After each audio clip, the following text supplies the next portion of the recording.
தலைவர் வந்து புந்தாரு. ஏன்னா அவரு ஜாதி இல்ல மதமும் இல்ல. உடனே பிஜேபி காரன் திட்டுவான், அவர் வந்து ஜோசப் விஜய்னு. உடனே திருப்பி சொன்னாரு, ஆமாப்பா என் பேர் ஜோசப் விஜய் தான், உனக்கு என்னடா பிரச்சனை? அது எங்க அப்பா வச்ச பேருப்பா, உனக்கு என்னப்பா பிரச்சனை? முருகர் வேலை கொடுக்கும் பொழுது அவங்க அண்ணன் பார்த்து, என்னப்பா அவரு முருகர் பக்தர்? ஆமா எங்க அண்ணன் முருகர் பக்தர் தான், உனக்கு என்ன பிரச்சனை? எல்லாமே மதமும் ஜாதியும் பிறப்பால இந்த குடும்பமா அந்த குடும்பமா, இவங்க தான் வந்து 75 வருஷத்துக்கு ஆள்ற பரம்பரை மாதிரி, ஏதோ சோழ வம்சம் மாதிரி. இவருக்கு அப்புறம் இவர் பையன், இவர் இன்பநிதி சினிமாவில போட்டாச்சு, அடுத்த ஹீரோ ஆக்கிடுவாங்க. ஹீரோ ஆகின 5 படம் ஓடாது, ஆனா இளைஞர் தலைவர் ஆக்கிடுவாங்க. இளைஞர் தலைவர் ஆகின அடுத்த முதலமைச்சர் ரெடி பண்ணிட்டாங்க பேக்கேஜ். 50 வருஷமா 60 வருஷமா சேரிகள் இருந்தது, சேரிகளை தூக்கி போட்டு, குடிசைகளை தூக்கி போட்டு, நான் எங்க மருத்துவமனைக்கு போறேனோ இப்ப சொல்றேன், எங்க அண்ணன் ஒரு அரசு மருத்துவமனையில போய் உடம்பு சரியில்லை நான் பார்க்கக்கூடிய ஒரு மருத்துவமனை உருவாக்குவார். முதல் உரை என்று, அதாவது ஒரு தொகுதிக்குள்ள போகும்போது பொதுவா ஹாஸ்பிட்டல் இல்லைன்னு கேட்பாங்க, சரியா மருத்துவமனை இருக்கா அப்படின்னு பார்த்தா இங்க மருத்துவமனை இல்லை. ஒரு கல்லூரி இருக்கா அப்படின்னு பார்த்தா கல்லூரிங்கிறதே இல்லை. நல்ல அரசு பள்ளி இருக்கான்னு பார்த்தா அதுவும் இல்லை. மழை வரும்போது தண்ணி வருமான்னு கேட்டா இல்ல, சாக்கடையே வந்துகிட்டு இருக்கு. வெளிவாக்கம் கழிவு நீர் வாக்கமா தான் மாறிக்கிட்டு இருக்கு. சரி, இதெல்லாம் பிரச்சனை மக்களுக்கு தெரியும். ஆனா ஒரு பிரச்சனை வந்து இப்பதான் தெரிஞ்சு, 5 வருஷமா இங்க ஒண்ணு இல்ல. எம்எல்ஏ ஆபீஸே இல்லையா? இதுல வேற திமுக ஜெயிக்குன்னு சொல்லி சொல்லிட்டு இருக்காங்க. சத்தியமா சொல்றேன். சரி, எம்எல்ஏ ஆபீஸே இல்லைன்னு பார்த்தா கடைசியில தேர்ந்தெடுக்கப்பட்ட எம்எல்ஏ வெற்றியாளனே இல்லையா? அவர் எங்க போனாருன்னு தெரியல, நாளைக்கு போஸ்டர் அடிச்சு ஓட்டுவாங்கன்னு நினைக்கிறேன்.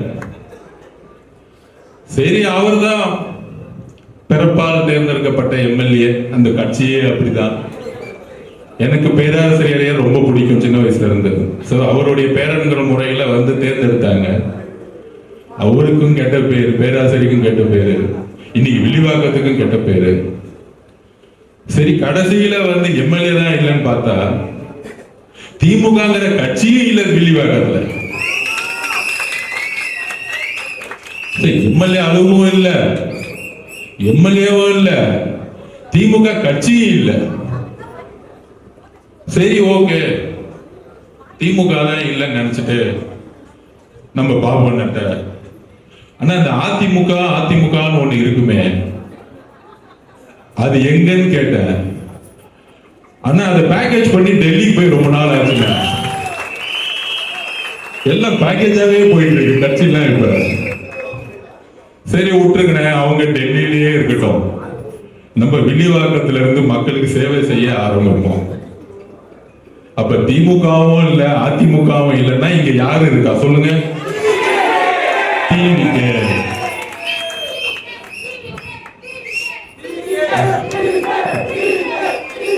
இப்போதைக்கு நம்ம யாரு இருக்கிறோம் களத்துல?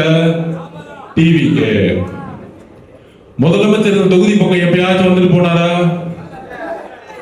அவரும் இல்ல கடைசியில.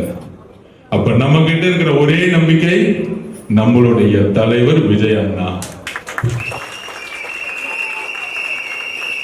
காம்படிஷன் வேணும்ல, இதெல்லாம் மாத்துறது கடைசியா ஒண்ணு பண்ணுவாங்க திமுக.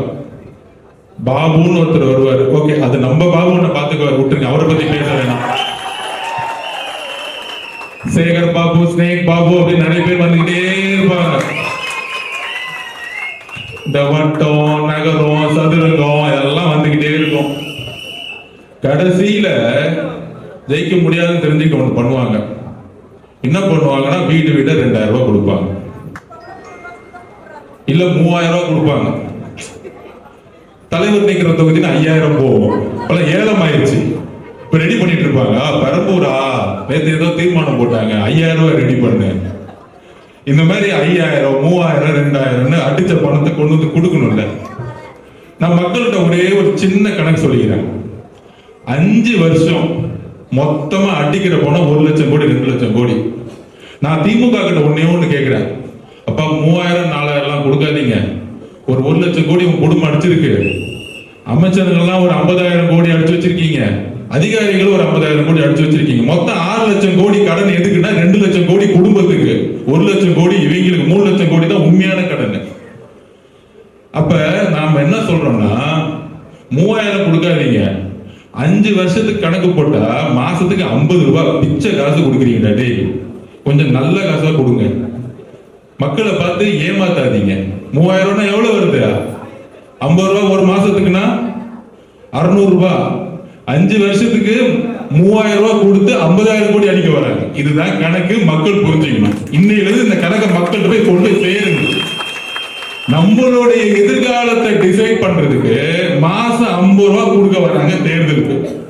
அடுத்த 5 வருஷத்துக்கு 3000 ரூபாய், 50 ரூபாய் கொடுத்து உங்க ஓட்டை விற்கணுமா?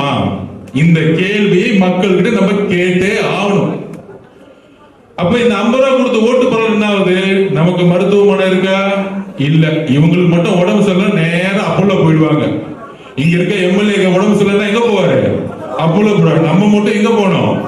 இங்க இருக்க மருத்துவமனைக்கு போனோம். மருத்துவமனைக்கு போனா உடம்பு சரியில்லைன்னு ஃபீவருக்கு போனா, காய்ச்சலுக்கு போனா அங்க ஒரு 100 கொசு வந்து நமக்கு மலேரியாவையும் வேற நோயையும் கொடுத்துரும். அங்க இருக்க தண்ணியை குடிச்சா டைபாய்டு வந்துடும், இல்ல வைரல் ஃபீவர் வந்து. இதுதான் மருத்துவமனை, இங்க இருக்க மருத்துவமனை. சரி, படிச்சுட்டு இந்த தொகுதிக்குள்ள போனா ஒரு கல்லூரி இருக்கான்னு கேட்டா தொகுதியில் கல்லூரி கிடையாது, ஒரு மருத்துவமனை கிடையாது. மழை வந்தா 3 மாசம் வீட்டை விட்டு வெளியே வர முடியாது, குடிக்கிற தண்ணியில கழிவு நீரோட கலக்குது. இந்த பிரச்சனை எத்தனை வருஷமா இருக்கு? 2015 இருந்து இருக்கு. 2015 மழை வரும்போது பாதிக்கப்பட்ட முக்கியமான தொகுதி வில்லிவாக்கம், மொத்தமா முழுகிடுச்சு. ஆனா இன்னைக்கு அப்படிதான் இருக்கு. ஆனா கலைஞர் வேட்டி கட்டிட்டு வந்தாரு, ஸ்டாலின் 2000 வேட்டி கட்டிட்டு வந்தாரு. இப்ப எப்படி ஷிஃப்ட் ஆயிட்டாருன்னா கோட் சூட்டு போட்டு வராரு, பையன் கம்ப்யூட்டர் கிட்ட வந்துட்டாரு. இதுதான் அவங்க டெவலப்மெண்ட். ஒரு டெவலப்மெண்ட் ஆகும்ல, குடும்பமா டெவலப் ஆகும்ல. அப்ப வில்லிவாக்கம் இன்னைக்கு எப்படி இருக்குன்னா, திமுக இல்ல, முதல்வர் இல்ல, எம்எல்ஏ இல்ல, அமைச்சர் இல்ல, மாவட்ட செயலர் யாருமே இந்த தொகுதியை கண்டுக்கவே இல்லை. மக்களை மக்களா கூட மதிக்கல. பெண்கள் பாதுகாப்பு ஒரே சாராயம், இங்க கஞ்சா இல்ல, அடுத்த கட்டத்துக்கு போயிடுச்சு போதை, காஸ்ட்லியான போதை. அப்ப இங்க இருக்கக்கூடிய இளைஞர்கள் எவ்வளவு பிரச்சனை, தாய்மார்கள் எவ்வளவு பிரச்சனை பண்றாங்க, எவ்வளவு பிரச்சனை டெய்லி அனுபவிச்சுட்டு இருக்காங்க. இவ்வளவு தொகுதி பிரச்சனை இருக்குன்னா நம்ம தேர்தலுக்காக அண்ணன், வெறும் தேர்தலுக்காக அண்ணன் எலெக்ஷனை ஸ்டார்ட் பண்ணல. எதுக்கு தலைவர் முதல் இந்த கட்சியை உருவாக்குனார். அவர் பார்த்தார், எனக்கு 100 கோடி 200 கோடி 300 கோடி சம்பளத்தெல்லாம் பார்த்துட்டாரு. அவர் இவ்வளவு பெரிய சம்பளம் வாங்கிட்டு தூக்கி போட்டு ஏன் வராரு அப்படின்னா, நான் பார்த்துக்கிட்டே இருக்கேன் 20 வருஷமா, மாற்றம் வருமா? செய்திகளாவே இருக்கு. நான் ரோட்ல போகும்போது நாடாவே இருக்கு, மருத்துவமனை சரியில்லை, ஸ்கூல் சரியில்லை, பெண்கள் பாதுகாப்பு சரியில்லை. அப்ப நான் கட்சியை ஆரம்பிக்கிறேன். இது தேர்தலுக்காக மட்டும் ஆரம்பிச்ச கட்சி கிடையாது. ஒவ்வொரு தொகுதியா பிரச்சனை அலசி ஆராயுங்க. நேற்று பெரம்பூர் சொல்லும் போது வெறும் தேர்தலுக்காக சொல்லல, அவருடைய உள்ளத்தை தெரிஞ்சுக்குவாங்க. ஒரு சட்டமன்ற உறுப்பினர் ஆகணும்னு நினைக்கும் பொழுது ஒவ்வொரு சட்டமன்ற உறுப்பினர் கால்குலேஷன் பண்ணுவாங்க. இந்த தொகுதியில ஜாதி பலம் இருக்கா, இந்த தொகுதியில மத பலம் இருக்கான்னு. எங்களோட தலைவர் தேர்ந்தெடுத்த தொகுதி வறுமையின் உச்சத்தில் இருக்க தொகுதியா தான் தேர்ந்தெடுப்பார். அதை மாற்றுவார், அந்த தொகுதியை மாற்றுவார். 50 வருஷமா 60 வருஷமா சேரிகள் இருந்த சேரிகளை தூக்கி போட்டு, குடிசைகளை தூக்கி போட்டு, நான் எங்க மருத்துவமனைக்கு போறேனோ இப்ப சொல்றேன், எங்க அண்ணன் ஒரு அரசு மருத்துவமனையில போய் உடம்பு சரியில்லை பார்க்கக்கூடிய ஒரு மருத்துவமனை உருவாக்குவார். ஏழைக்கு ஒரு மருத்துவமனை, முதலமைச்சருக்கு ஒரு மருத்துவமனை இல்லைங்கிற ஒரு கான்செப்ட் உருவாக்குவார். இதுக்குதான் அரசியலுக்கு வந்திருக்காரு. இந்த எம்எல்ஏ ஆறது, மினிஸ்டர் ஆறது, அது மூலமா சம்பாதிக்கிறதுக்குலாம் அவர் வரல. ஒரே வார்த்தை சொன்ன தலைவர், 1 ரூபாய் நான் தொட மாட்டேன் முதலமைச்சர் ஆனவங்க. இந்த தெளிவு இருக்கா? இன்னைக்கு மு.க. ஸ்டாலின் அவர்கள் ஐயா அவர்கள் அபிடேவிட்ல கொடுக்கிறாரு எம்எல்ஏ ஆகும்போது, என்கிட்ட காரே இல்ல. அப்ப இப்ப போறீங்களே 3 கோடி ரூபாய் கார் எங்கிருந்து வந்துச்சு? யாராவது ஸ்பான்சர் பண்ணாங்களா? ரெட் ஜெயிண்ட் 2021 கூட ரெட் ஜெயிண்ட் என்ன நிறுவனம்? 0 ப்ராஃபிட். படம் எடுத்ததே கிடையாது, எடுத்தாலும் டம்மி படம். இன்னைக்கு ஐயா ரஜினி அவர்கள் கமலை வச்சு ஒரு பெரிய பட்ஜெட்டை வச்சு படம் எடுக்கிற. எங்க இருந்து காசு வந்துச்சு? மக்கள் பணம், கொள்ளடிச்ச பணம். நீ கவர்மெண்ட் வந்து வியாபாரம் பண்ற, என் தலைவர் தொழிலை விட்டுட்டு அரசியல் மக்களுக்காக வந்துருக்கிறார். இதுதான் வித்தியாசம் உங்களுக்கு எனக்கும், இதுதான் வித்தியாசம், ரொம்ப வித்தியாசம். இவங்களுக்கு வித்தியாசம் பண்ண வேண்டாம்.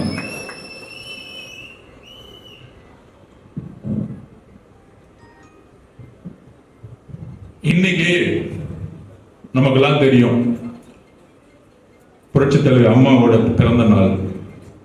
அந்த அம்மா இருக்கிற வரைக்கும் 2014 எழுத்து நின்னாங்க, லேதியா மோதியா அப்படின்னு. ஒன்றிய அரசு பாஜக இங்க வர முடியல. 16 தனியா நின்று காமிச்சாங்க, நான் எழுத்து நிக்கிறேன் அப்படின்னு. புரட்சி தலைவர் எம்ஜிஆர் அவர்கள் அதிமுக உருவாக்கும் பொழுது தீய சக்தியை தூக்கி எறியணும், இந்த ஊழல் குடும்பத்தை தூக்கி எறியணும் உருவாக்குனார். அதை வழிமொழிந்து கடைசி வரைக்கும் தன்னுடைய உயிரை பிடிச்சு வச்சு ஜெயிச்சு காமிச்சாங்க. ஆனால் நம்மள பார்த்து கேட்கிறாங்க, இவங்க நம்ம தலைவர் ஏன் அதிமுகவை திட்டமாட்டிக்கிறாரு? ஒட்டுமொத்த அதிமுகவும் டிவிக்கு வந்து ரொம்ப நாள் ஆச்சுப்பா, அங்க இருக்கிறதே ஒரு 10 பேர், அதுவும் டெல்லி போயிட்டாங்க. உண்மையான அதிமுக இங்க இருக்கு. அண்ணன் செங்கோட்டையன் அண்ணன், ஜேசிடி பிரபாகரன் அண்ணன், BS பாபு அண்ணன், உண்மையான ஆளுங்க. இப்ப கூட சேர்ந்தாரு ஸ்பீக்கர் தனபாலனுடைய மகன், எங்கிருந்து வந்தார்? ஏன் வந்து பேச மாட்டேங்கிறோம்னா இதுதான் அரசியல் ரீதியான கருத்து. திமுகவுடைய தீய சக்தி எதிர்க்கிறதுக்கு ஒரு வலிமையான தலைவர், நம்ம தலைவர் அதிமுக உடனதுனால இங்க வந்து ஷிஃப்ட் ஆகி ரொம்ப நாள் ஆச்சு. அப்ப புரட்சி தலைவர் அம்மா அவர்களையும் புரட்சி தலைவர் உருவாக்கின இயக்கமா இருக்கக்கூடிய தொண்டர்களையும் நாங்க ஏன் எதிர்க்கணும்? உடனே அடுத்த ஒரு கொஸ்டின் கேட்டாங்க, இவர் வந்து பாஜகவை எதிர்க்கவே மாட்டேங்கிறாரு, அவர் வந்து பேர் சொல்லவே யோசிக்க மாட்டேங்கிறாரு அப்படின்னு யார் சொல்றாங்கன்னா, முந்தா நேரத்து கூட நம்ம கம்யூனிஸ்ட் தோழர் சண்முக அண்ணா சொல்றாரு பேட்டியில. அப்புறம் இன்னொருத்தர் சொல்றாரு, நம்மளுடைய அண்ணன் திருமா அண்ணா சொல்றாரு, இவரெல்லாம் கொஞ்சம் பயப்படுறாரு. நான் கூட்டணி கட்சி பார்த்து தைரியம் இருந்தா ஒரே ஒரு கேள்வி கேட்க பதில் சொல்லுங்க. இங்க இருக்க ஊடகத்தை பார்த்தும் ஊடகத்தில் இருக்க நிருபர்களை இந்த கொஸ்டின் கேளுங்க. உங்களை பார்த்து அந்த கொஸ்டின் கேள்வி நீங்களே பதில் சொல்லுங்க. எங்களுடைய தலைவர் 3ஆம் ஆண்டுல இந்த மூவி ஜனநாயகன் மூவி ரிலீஸ் பண்ணப்படல. ஜனநாயகன் மூவியோட சர்டிபிகேட் யாருக்கிட்ட இருக்கு? பர்மிஷன் நீங்க சொல்லுங்க. ஒன்றிய அரசு கிட்ட இருக்கு. 3ஆம் என்ன சொன்னாரு? எந்த அழுத்தத்திற்கும் விஜய் பணிய மாட்டார், எந்த அழுத்தத்திற்கும் விஜய் பணிய மாட்டார். என்ன பார்த்து பணிவீங்களான்னு கேட்கிறாங்க. தைரியமாக பேசிய இன்னைக்கு இந்தியாவில் 2 தலைவர், ஒன்னு ராகுல் காந்தி, இன்னொன்னு எங்களுடைய தலைவர். படம் நடிக்கிறோம் போறோம் என்னமோ ஓகே. ஆனா இன்னொரு கொஸ்டின் திமுக பார்த்து கேட்கிறேன். அந்த டைம்ல ஒரு மூவி ரிலீஸ் ஆச்சு, அந்த படம் பேர் என்ன மறந்துட்டேன், பராசக்தி. அது வந்ததும் தெரியல போனதும் தெரியல. அந்த அளவுக்கு மக்கள் தூக்கி போட்டாங்க. உருட்டலாம் நினைச்சாங்க அந்த படத்தை வச்சு ஓட்டு வாங்கிடலாங்க. மக்கள் மனசுக்கு பாருங்க, இந்த படம் ரிலீஸ் ஆகல, உன் படம் ஒரு நாள் கூட தியேட்டர்ல ஓடாதான், தியேட்டருக்குள்ள மக்களே போல. அப்ப இந்த ரெட் ஜெயின் கம்பெனி யாருன்னு நீங்க சொல்லுங்க. உதயநிதி மணி ஸ்டாரத்துக்கு முன்னாடி உடனே அந்த பேரை மாத்துறாங்களாம். உதயநிதி வந்து அந்த கம்பெனிக்கு வந்து ஓனர் கிடையாது, இன்பநிதி தான் வந்து ஓனரா. இன்பநிதி யாரு? உதயநிதி மகன். சரி, இன்பநிதியோட தாத்தா யாரு? சத்தமா சொல்லுங்க. இஸ்லாமிய தோழர்களே, கிறிஸ்துவ தோழர்களே, தலித் சகோதரர்களே, இன்பநிதியுடைய தாத்தா முதலமைச்சர் ஸ்டாலின் அவர்களுடைய படம் ரிலீஸ் ஆகுது. ஆனால் உண்மையாக அரசியல் செய்யக்கூடிய எங்களுடைய தலைவர் இன்றைக்கு வரைக்கும் அதனுடைய நஷ்டத்தை தைரியமாக எதிர்கொண்டிருக்கிறார். இப்ப இஸ்லாமிய தோழர்களுக்கும் கிறிஸ்துவ தோழர்களுக்கும் இது பதில் சொல்லுங்க. எல்லா நிருபர்களும் போய் உதயநிதியை கேளுங்க. அது எப்படி சார் உங்க படம் மட்டும் பாஜக சர்டிபிகேட் கொடுக்குது, அவருக்கு மட்டும் கொடுக்கல, உங்களுடைய மகன் மட்டும் வியாபாரம் பண்றாரு, படத்தை ரிலீஸ் பண்றாரு. அப்ப அண்ணன் திருமா அண்ணன் அவர்கள்கிட்டையும் கம்யூனிஸ்ட் சகோதரர்கிட்டையும் நிருபர்கள் போய் கேட்கணும். இந்த மாதிரி டிவி பக்கத்துல இருந்து சொல்றாங்க, நீங்க வந்து பாஜக பக்கம் வந்து பேச மாட்டேங்கிறீங்க அப்படின்னு. அப்படி பாஜக அப்படி பார்த்தா நமக்கு சர்டிபிகேட் கொடுத்து முதல் நாளே ரிலீஸ் பண்ண விட்டுருக்கணும். ஏன் திமுகவுடைய படத்தை மட்டும் ரிலீஸ் பண்ணாங்க? இந்த மாதிரி பொய்யான பிரச்சாரத்தை 40 வருஷத்துக்கு மேல அரசியல் இருக்கக்கூடிய தலைவர்கள் நிப்பாட்டும் நான் தாழ்மையுடன் கேட்டுக்கிறேன். பொய்யான பிரச்சாரத்தை திமுக பண்ணாதீங்க. எங்களுடைய தலைவர் நேத்து தினத்தந்தி பேப்பர்ல நீ வந்திருக்கு, கண் கலங்கினார். எங்களோட தலைவர் கண் கலங்கினார், பேசுறாரு. என்ன மட்டும் ஏன் இப்படி அவதூறா பேசுறீங்க? என்னுடைய நிகழ்ச்சிகளுக்கெல்லாம் ஏன் தடை பண்றீங்க? எனக்கு ஏன் இவ்வளவு தடைகள்? மக்களை ஏன் பார்க்க விட மாட்டேங்கிறீங்க? அவர் ஏன் கண் கலங்கினார் தெரியுமா? கரூருடைய வழி அது மட்டுமல்ல, அவர் சென்னையிலிருந்து வரும்போது வெள்ளூர் வரைக்கும் இவங்க கொடுத்த பர்மிஷன் 5000க்கு கம்மி. ஆனா ரோட்ல 2 லட்சம் பேர் நிக்கிறாங்க அவர் பார்க்கறதுக்கு. என்னால பார்க்க முடியலையே, உணர்வுல கலந்துக்க முடியலையே. அந்த வலி கண் கலங்கினார். தலைவர் அவர்களே, தமிழக மக்களுக்கு எல்லாத்துக்கும் உண்மை தெரியும். எம்ஜிஆர் அவர்கள் கண் கலங்கினார், புரட்சி தலைவி அம்மா அவர்களை கண் கலங்க வச்சாங்க.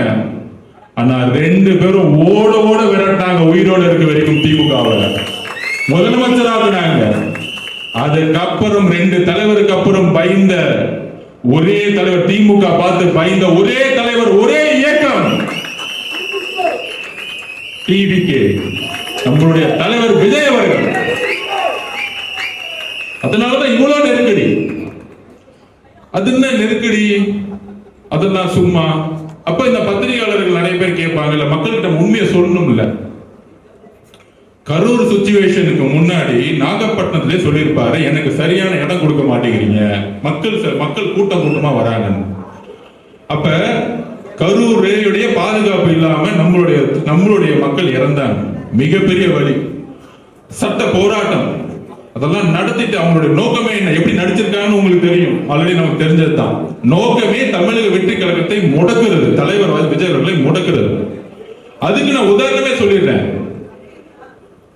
தமிழக வெற்றி கழகத்தை முடக்கிறதுக்கு கவர்மெண்ட் ஒரு SOP கொடுத்தாங்க, ஸ்டாண்டர்ட் ஆபரேட்டிங் சிஸ்டம். அதாவது ஒரு கூட்டம்னா எப்படி நடத்தணும் அப்படின்னு. அந்த SOP எதுக்குன்னா முழுக்க முழுக்க நம்ம கூட்டமே நடத்தக்கூடாது. இப்ப திருச்செந்தூர் கோயில்ல இல்ல வேளாங்கண்ணி கோயில்ல ஒரு பெரிய கூட்டம் 10 லட்சம் பேர் வராங்க அப்படின்னா அதுக்கான பாதுகாப்புக்கான பொறுப்பு யாரு? காவல்துறை. அவங்க தான் ஆர்கனைஸ் பண்ணுவாங்க, ரோட்ல இருந்து மெயின் ரோட். அப்படி நம்ம தலைவர் வரும் பொழுது நம்ம எந்த கூட்டத்தையும் கூட்டதே கிடையாது, இன்க்ளூடிங் பொதுச்செயலாளர். நான் போய் வண்டி எடுத்து வந்து லாரியா இவங்கள மாதிரி கவர்மெண்ட் பஸ்ல போய் கூட்டிட்டு வரலாம் நம்ம வேலை கிடையாது. அப்ப என்ன பண்றோம்? 10,000 பேர் பர்மிஷன் வாங்கினா 1 லட்சம் பேர் வராங்க. 1 லட்சம் பேர் பர்மிஷன் வாங்கினா 5 லட்சம் பேர் வராங்க. மதுரையில மாநாடு நடத்தினா 15 லட்சம் பேர் வராங்க. அப்ப இதுதான் நம்பர் 1 ஆக முடியும். அப்படி உழைக்கக்கூடிய எங்களுடைய தலைவர் அதெல்லாம் தூக்கி போட்டு அரசியல்ல வந்து ஜெயிக்கணும் வரும் பொழுது 24 மணி நேரம் உழைக்கிறதுக்கு ரெடியா இருக்க மாட்டாரா? என்ன ஒரு அவதூறு! அவரை பார்த்து வர மாட்டேங்கிறாரு. உங்களுக்கு புரியுதா? போலீஸ் பர்மிஷன் கொடுக்க மாட்டாங்க, ஆனா வீட்டை விட்டு வர மாட்டாருன்னு இவங்களே பிரச்சாரத்தை உருவாங்க. இதுதான் அவதூறு. அப்ப மக்களுடைய பாதுகாப்புக்கு நம்ம கரெக்டா போலீஸ் பர்மிஷன் வாங்கி கடைசியில் என்ன பண்ணிட்டோம்? ஒரு ஷெட்டை போட்டு வெறும் 4900 பேர். ஏன் பர்மிஷன் வாங்குறோம்னா அந்த SOP-யை ஸ்டே ஆர்டர் கேட்டிருக்கோம் ஹைகோர்ட்ல. அந்த SOP படி நம்ம போனா பழி நம்ம மேல போட்டுருவாங்க. இப்ப இன்னைக்கு அந்த மாதிரி நிர்வாகிகள் கூட்டம் போட்டு மக்கள்ல வந்து பார்க்க முடியாத அளவுக்கு இன்னைக்கு காவல்துறை அப்படி ஒரு விஷயத்தை யாரு உருவாக்குறா? காவல்துறை மேல தப்பு கிடையாது. முதலமைச்சராக இருக்கக்கூடிய உள்துறை அமைச்சராக இருக்கக்கூடிய MK ஸ்டாலின் அவர்கள் அப்படி நினைக்கிறார். MK ஸ்டாலின் ஏன் அப்படி நினைக்கணும்? ஏன்னா தன்னுடைய மகனுக்கு அடுத்த பட்டாபிஷேகம் பண்ணணும்னா இது குறுக்க நிக்கிறது யாரு?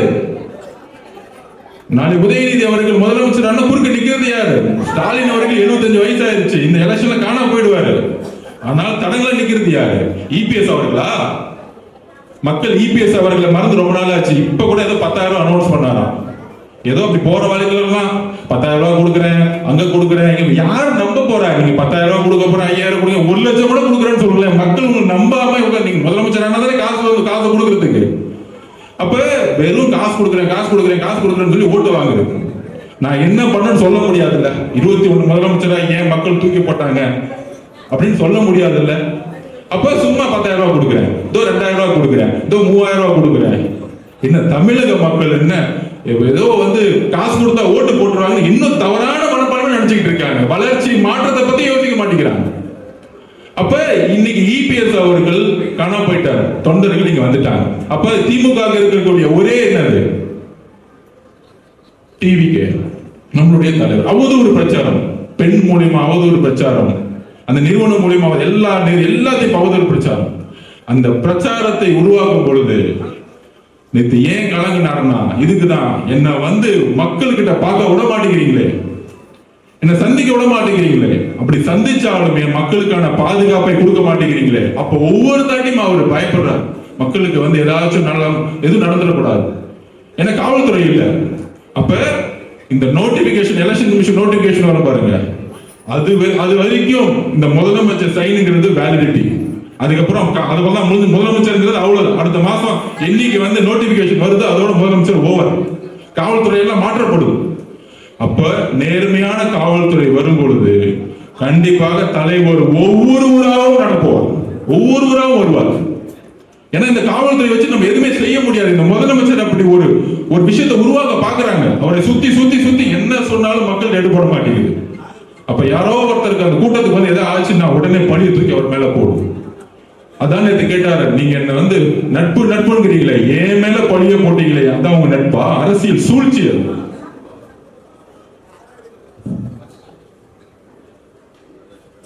அப்ப இந்த அரசை எதுக்காக மாத்தணும்? இப்போதைக்கு ஒரு சாம்பிள் சொல்லிடுறேன். நம்ம நிர்மல்குமார் பிரதர் சொன்னார், KN நேரு அவர்களுடைய ஒரு துறை எடுத்துக்கோ, ஹைகோர்ட்ல தாக்கல் பண்ணியிருக்கிறாங்க. ஒரு துறையில ஒரு 10 ரூபாயை அமைச்சு 70 கோடி 90 கோடி 100 கோடி டிரான்சாக்சன் பண்ணிருக்காங்க. அதுல அரசு அதிகாரிகளும் உள்பட.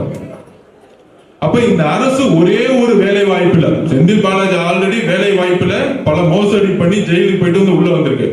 இவருடைய துறையில பல்வேறு வெறும் ஒரு வேலைக்கு 25 லட்சம் 30 லட்சம் 50 லட்சம் பண்ணியே 1800 கோடி 1300 கோடி ஊழல்னா மித்த 32 டிபார்ட்மெண்ட் ஊழலுடைய கணக்கு எவ்வளவு பெருசா இருக்கும்.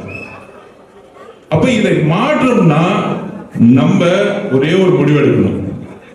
ஒரு தொகுதியில தலைவர் அவர்கள் யார வேணா வேட்பாளராக சொல்லட்டும், யார வேணா வேட்பாளர் சொல்லட்டும், ஆனா நம்மளை பொறுத்த வரைக்கும் அந்த தொகுதியோட வேட்பாளர் நம்மளுடைய தலைவர் அவர்கள் விஜய் அவர்கள்.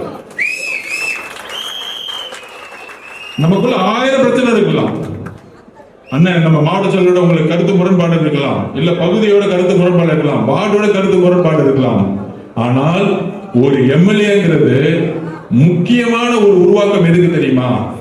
நம்மளுடைய தலைவர் முதலமைச்சர் ஆனா நமக்கு 117 எம்எல்ஏக்கள் வேண்டும், குறைந்தபட்சம் மெஜாரிட்டியை தாண்டணும். அவருடைய கனவுகள், அவருடைய அட்மினிஸ்ட்ரேஷன் சிறப்பா செயல்படணும்னா நமக்கு 140 எம்எல்ஏ குறைந்தபட்சம் இருக்கணும். மக்கள் தயாராயிட்டாங்க. நம்ம நிர்மல் சொன்ன மாதிரி 40% மக்கள் ஓட்டு போட தயாராயிட்டாங்க. ஒவ்வொரு வீட்லயும் 2 பேர். நான் சிம்பிளா ஒரு கால்குலேஷன் சொல்றேன். நேற்று கிட்டத்தட்ட ஓட்டர் ரிலீஸ் ஆயிடுச்சு. மினிமம் 50%, 45ல இருந்து 50% 40 வயசு கீழே இருப்பாங்க நம்மளுடைய ஓட்டர் லிஸ்ட்ல. அதுல நமக்கு ஒரு 60% விழுந்தாலே நீங்க கால்குலேட் பண்ணி பார்த்துக்கோங்க. Simple calculation. இவங்க எல்லாம் காசு கொடுத்தா ஓட்டு போடுவான்னு நினைக்கிறீங்களா? காசை வாங்கிக்குவாங்க, ரீசார்ஜ் பண்ணாததும் காசு வாங்கி, எல்லாம் திருந்த காசு தானே, எல்லாம் வாங்கிக்குவாங்க. ஆனால் அங்க போகும்பொழுது பட்டனை பிரஸ் பண்ணும்போது ஃபர்ஸ்ட் தேர்றது விசில், இன்னொன்னு விஜய் அண்ணா, அவ்வளவுதான். அப்ப மக்கள் தயாராயிட்டாங்க. நேற்று பெரம்பூர்ல ஆரம்பிச்சோம், இன்னைக்கு வி ஃபார் விஜய் அண்ணா. இனிமேட்டு வில்லிவாக்கம் விஜய் அண்ணா மாறப்போகுது.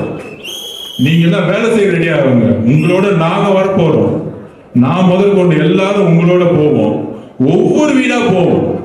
எம்எல்ஏ காணாம போயிட்டாரு, கட்சி காணாம போயிருச்சு, வெற்றி என்ன காணாம போயிட்டாரு, அதெல்லாம் விட்டுருங்க. 5 வருஷம் முடிஞ்சு போச்சு, அவர் பாட்டி ரெஸ்ட் எடுக்கிட்டோம். நம்ம வீடு வீடா போவோம், வாக்குறுதி கொடுப்போம், தலைவர் சொல்ற வாக்குறுதி கொடுப்போம். நம்மளே மக்கள் நம்புவார்கள். எத்தனை வருஷமா ஏமாந்துட்டு இருக்காங்க? 25-30 வருஷமா ஏமாந்துட்டே இருக்கிறாங்க. அப்ப மாற்றம் வேணும்னா ஒரு புது சக்தியை மக்கள் நம்புவாங்க. அப்படி ரோட்ல நடந்து வரும்போது எல்லாரும் சந்தோஷமா தேடி வராங்க. பொதுவா நான் வரும்போது டிராபிக் ஜாம் ஆயிடுச்சு.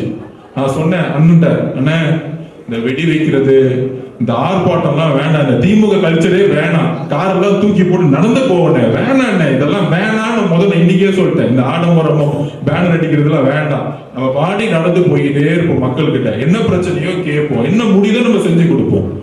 அப்படி ஒரு எளிமையை தான் நம்ம தலைவர் ஃபாலோ பண்ணார், நம்மளும் அப்படிதான் ஃபாலோ பண்றோம். ஆனா அந்த டிராபிக் வரும்போது நிறைய பேர் டிராபிக் இருந்துச்சுன்னா கோவப்படுவாங்க. ஆனா எல்லாரும் காரை விட்டு பைக்கை விட்டு கையை காமிச்சு ஓடி வர்றாங்க. இதுதான் தமிழக வெற்றி கழகம். இந்த அன்புதான் மக்கள்கிட்ட பாருங்க, இதுதான் பெரிய அதிசயமா இருக்கு.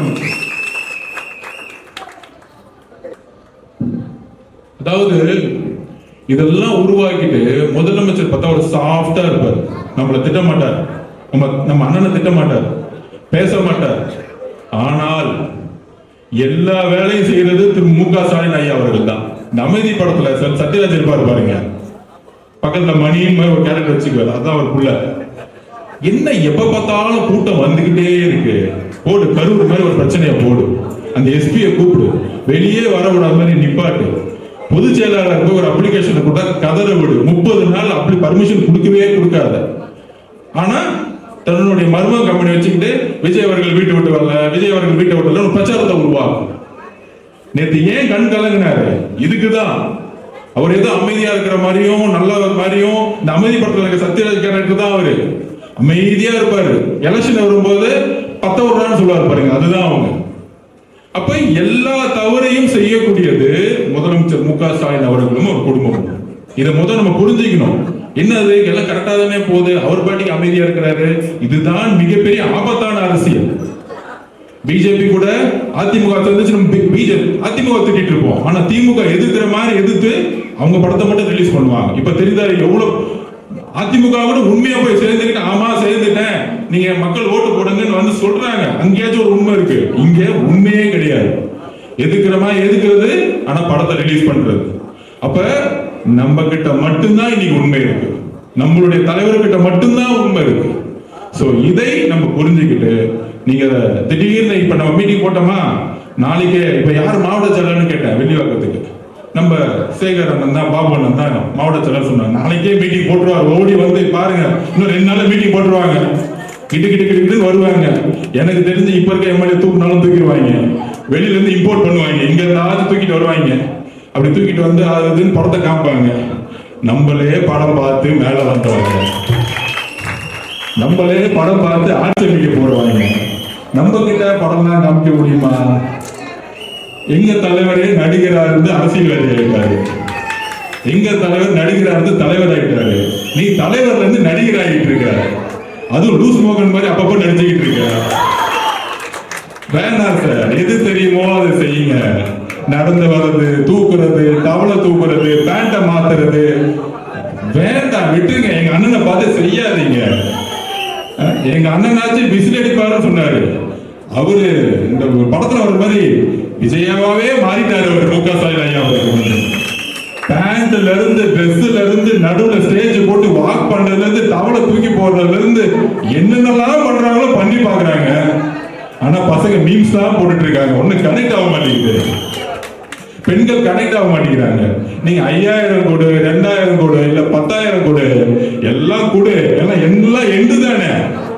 திரு கலைஞர் அவர்கள் வந்து 50,000 கோடி ரூபாய் சொத்து சேர்த்து வச்சு ஏதோ வந்து மு.க. ஸ்டாலின் அவர்கள் வந்து தன்னுடைய சொத்தெல்லாம் வித்து அந்த பணத்தை அவங்களுக்கு கொடுக்குறாரு. ஏன் பணம், ஏன் உரிமை, நீ கொடுக்குறீங்க. ஆனா ஓட்டு எங்க அண்ணன் விஜய் அண்ணனுக்கு, அது தெளிவா இருக்கிறாங்க.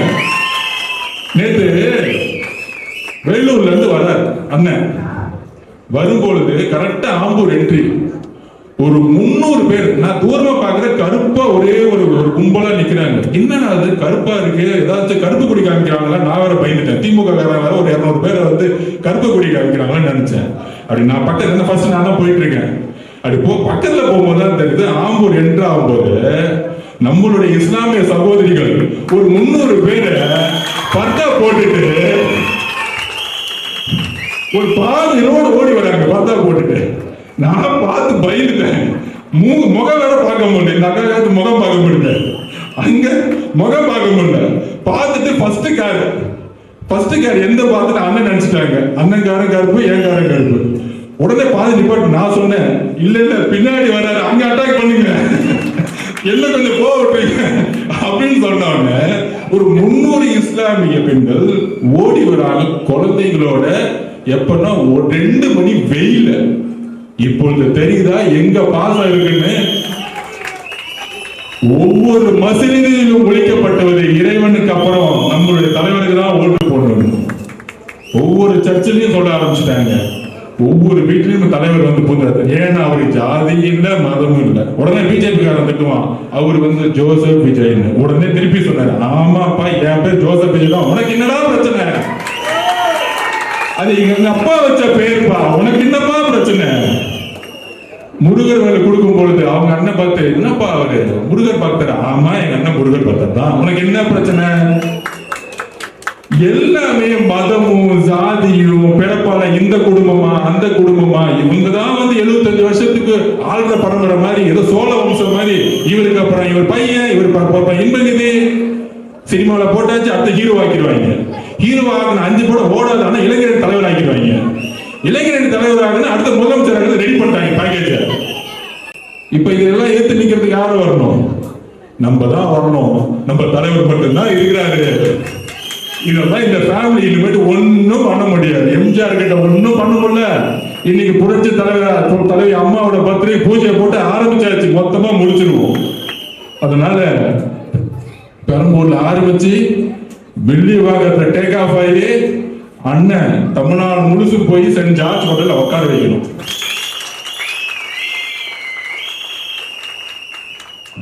அவ்வளவுதான், வேற ஒன்னும் பண்ண வேண்டாம். இதுக்கு மேல நீங்க திமுகவை பாத்துக்குவாங்க. வீடு வீடா வந்தா ஒன்னும் பண்ணாதீங்க, கதவை மூடிக்கிட்டாம மூடிடுங்க. பேச கூட வேண்டாம், ஏன்னா அந்த அளவு கூட ஒத்து கிடையாது. அப்படி பக்கத்துல வரும்போது ஒன்னே ஒண்ணு பண்ணுங்க, தலைவருடைய ஸ்டிக்கரை மேல வச்சுட்டு கதவை மூடிட்டு வெளியில இருந்து விசில் அடிங்க. ஏன்னா பேசினா ஏதாவது பண்ணி விட்டுருவாங்க. ரவுடி பசங்க எல்லாம் ரவுடி பசங்க.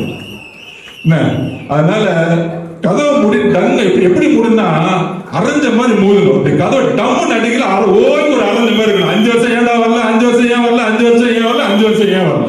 இப்ப ஓட்டு கேட்க வரியா? நம்ம சேகர் பாபு அண்ணன் வந்தாலும் சரி, முதலமைச்சர் வந்தாலும் சரி, மரியாதையை கதவை மூடிட்டு ஒரு விசில் அடிச்சோம்னா நம்ம எலெக்ஷன் முடிஞ்சிச்சு. இத்தோட இன்னும் முதலமைச்சர் இன்னும் ஒரு 10 நாளுக்கு தான், அத்தோட இந்த குடும்பத்தோடைய வாரிசு தொல்லைகளும் முடிஞ்சிச்சு. சோ ஒரு நல்ல நிர்வாகத்தையும் மாற்றத்தையும் உருவாக்க உங்களோட நாங்க வந்துட்டோம். இந்த வில்லிவாக்கம் இன்னுமேட்டு தளபதி வாக்கமா மாறணும். அவ்வளவுதான். நன்றி, வணக்கம்.